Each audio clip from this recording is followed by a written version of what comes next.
Bonjour à toutes et à tous les amis, c'est Triv, j'espère que vous allez toutes et tous bien. Aujourd'hui, on est dimanche, et je vous propose encore une fois, mais c'est incroyable, hein, ce set-là m'aura beaucoup surpris au niveau du deck build, mais oui, un autre deck profile, l'Orcana, on ne m'arrête plus. Mouhahaha.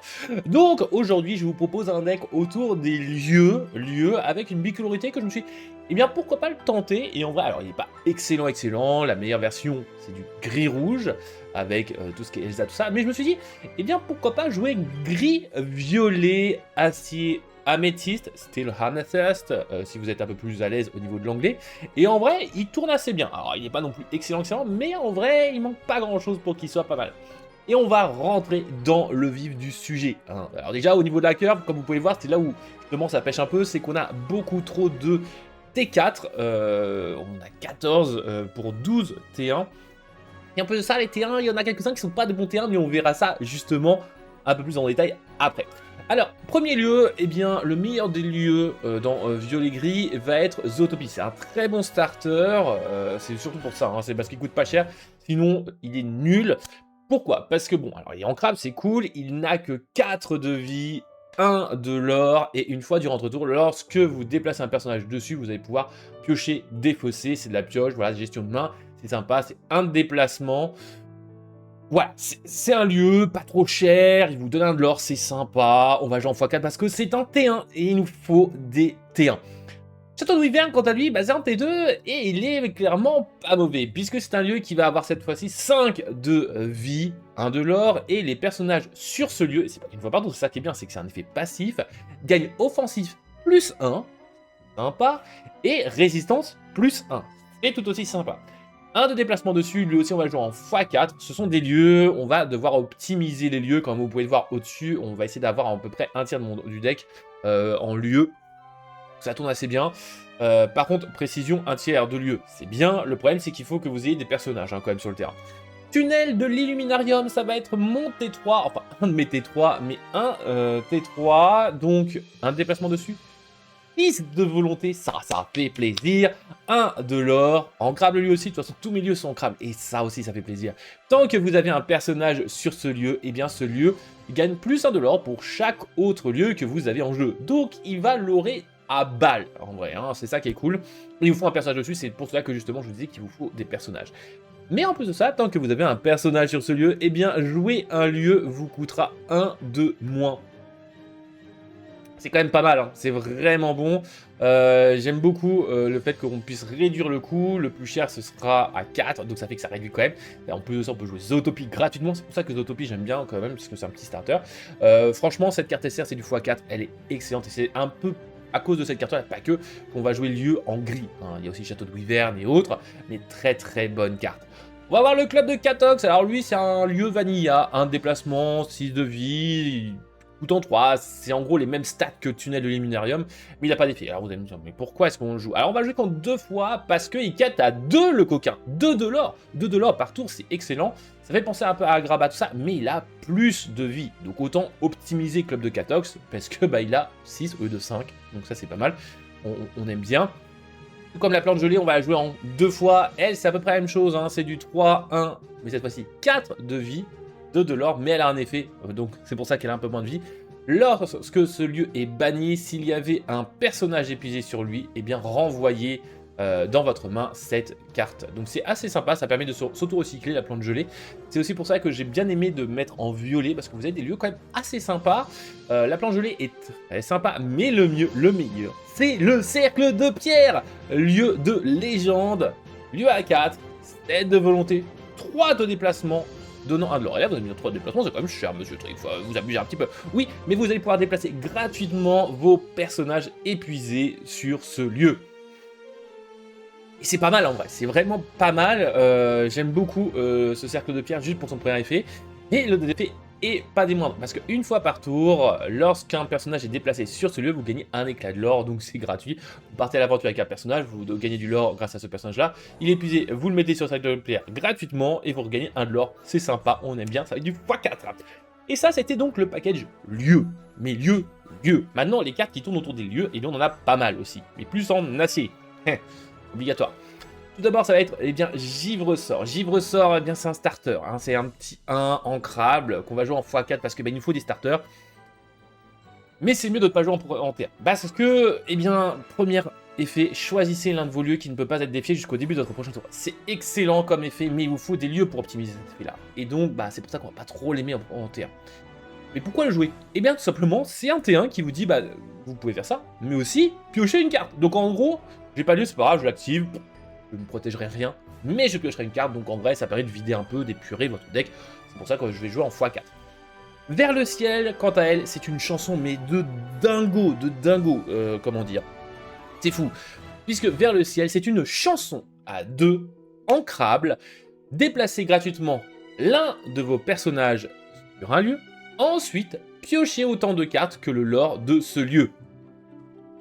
Bon, alors vous le déplacez sur Zootopie par exemple, vous allez piocher que 1, donc en gros c'est l'effet de Givre-sort. Mais ça vous permet de déplacer gratuitement, et ça c'est pas mal. Mais pas que, parce que vous allez aussi donc pouvoir déplacer sur Club de Catox, et donc piocher 2 par exemple. Ou alors le tunnel de l'Illuminarium, par exemple, qui va pouvoir faire peut-être 2, 3, 4, 5... Bon après, si vous piochez beaucoup trop, c'est que votre tunnel de l'Illuminarium a beaucoup de lieux à côté pour le booster, et que votre adversaire ne sait pas jouer de contre-lieu. Mais vraiment pas du tout. Donc en vrai, Vers le ciel est une assez bonne carte, mais j'ai plutôt la jouer en x3 parce que c'est une chanson qui est sympa, mais bah, pour piocher que 1, autant avoir Givre-sort. Hein, vraiment, parce que déplacer les persos, c'est sympa, mais il vous faut perso et lieu, c'est assez situationnel quand même, on va pas se mentir. Vous avez aussi un complot se prépare, une petite action à 2 ancrable, vous allez pouvoir déplacer gratuitement 2 de vos personnages, maximum 2, sur le même lieu.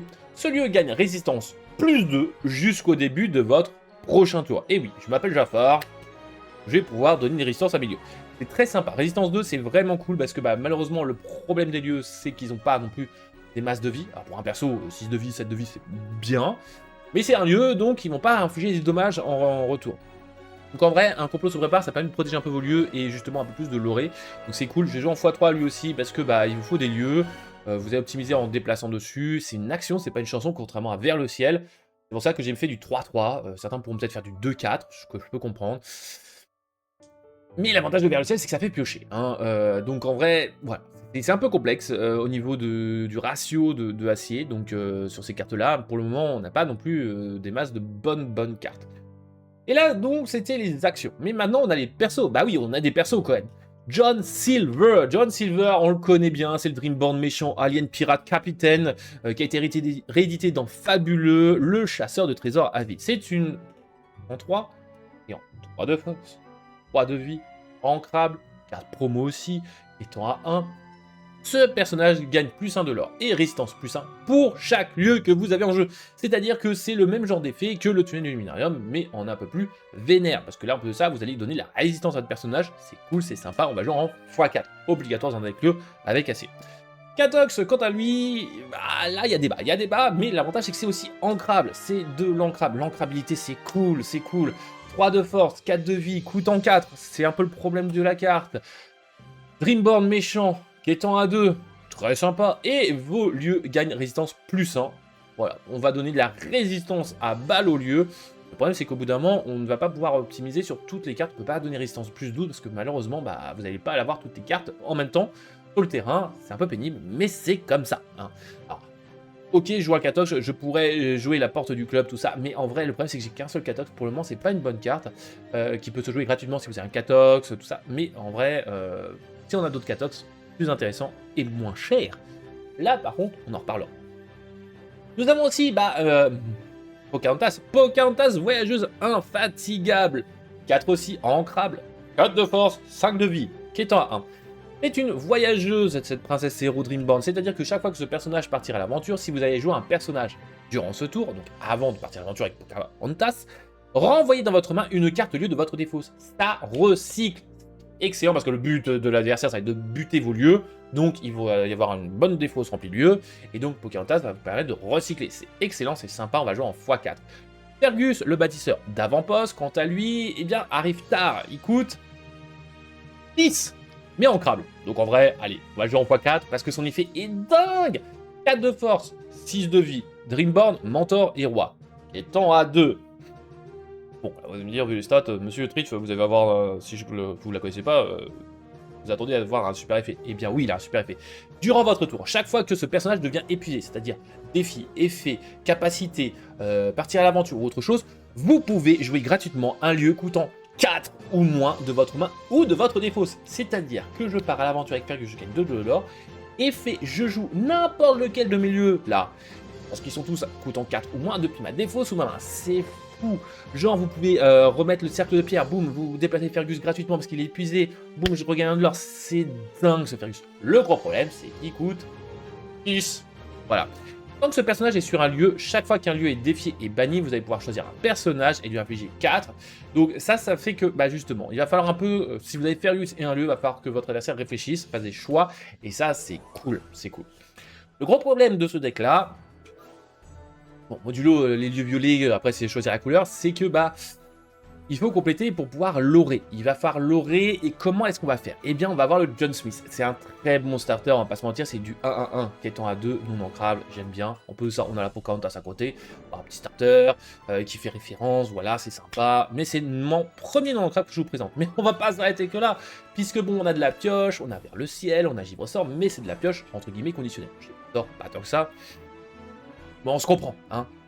Et bien on a prof. Prof, on peut en profiter encore pour le moment. Bah, on va jouer en x4, non ancrable, 1 de force, 3 de vie qui est en 1. Vous le jouez, vous pouvez, vous n'êtes pas obligé, hein, vous allez voir dans les replays, on n'est pas obligé. Vous allez pouvoir défausser votre main pour piocher 2. Des fois, bah, malheureusement, vous allez devoir défausser totalement votre main parce que bah, le deck vous a dit crotte. Pas le pognon. On va avoir flèche part, et oui, encore du non ancrable. Voilà, alors j'ai mis qu'en 2 fois, potentiellement plus, à voir. À l'avenir, parce que c'est un très bon personnage, storyboard super héros, 3 de force, 2 de volonté qui coûte en 4, qui étant à 2, charge, donc là vous allez me dire, ouais mais charge c'est sympa, mais bon il a que de vie. Oui, mais il a aussi une sorte de charge lore, puisque ce personnage peut être envoyé à l'aventure, le tour où il est joué. Contraction de 2 mots, c'est magnifique. C'est-à-dire que vous allez jouer, pouf, je pars à l'aventure à 2, je le déplace gratuitement sur cette de pierre, ça vous fait 3 de l'or, ça vous permet des fois de gagner. Donc vraiment, Flèche part, excellente, malheureusement, bah, coûte cher, hein, parce que cette capacité est quand même assez fumax.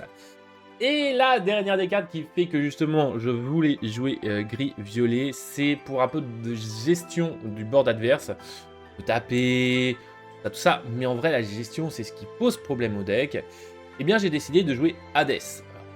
Rouge-gris, on a la bête qui va permettre de défier, mais elle n'a pas beaucoup de vie, hein, malheureusement, il vous faut un lieu pour optimiser la bête. Hades, l'avantage c'est cherchant un accord, cette légendaire est totalement dingue, vous la connaissez toutes et tous, normalement, 5, ancrable, 3 de force, 4 de vie, qui est à 1. Lorsque vous jouez ce personnage, choisissez un personnage adverse. Oui, choisir un personnage adverse, vous n'êtes pas obligé. Si vous le faites, piochez 2 cartes, sauf si votre propriétaire décide de la placer en dessous de sa pioche.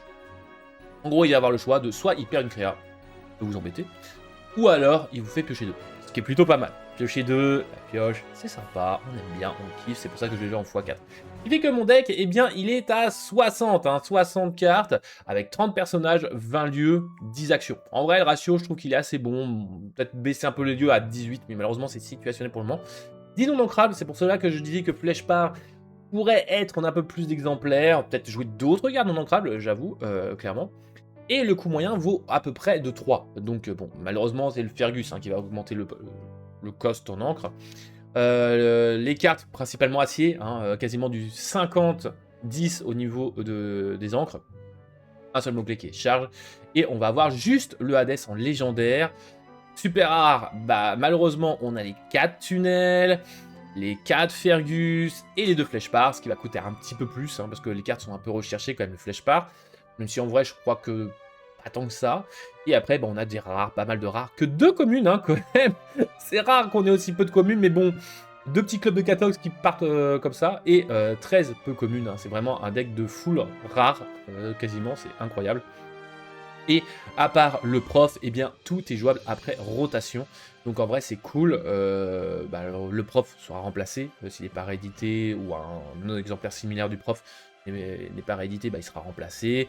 Donc ça, il n'y a pas de souci à se faire. Et donc bah, maintenant, vous avez l'habitude, parce que maintenant j'essaie de faire ça, on va partir sur justement les tests, les combos, les combats, les défis, les duels, les matchs, comme vous voulez les appeler. Mais en tout cas, voilà, contre des joueurs qui, des fois, font quelques petites erreurs, tout comme moi.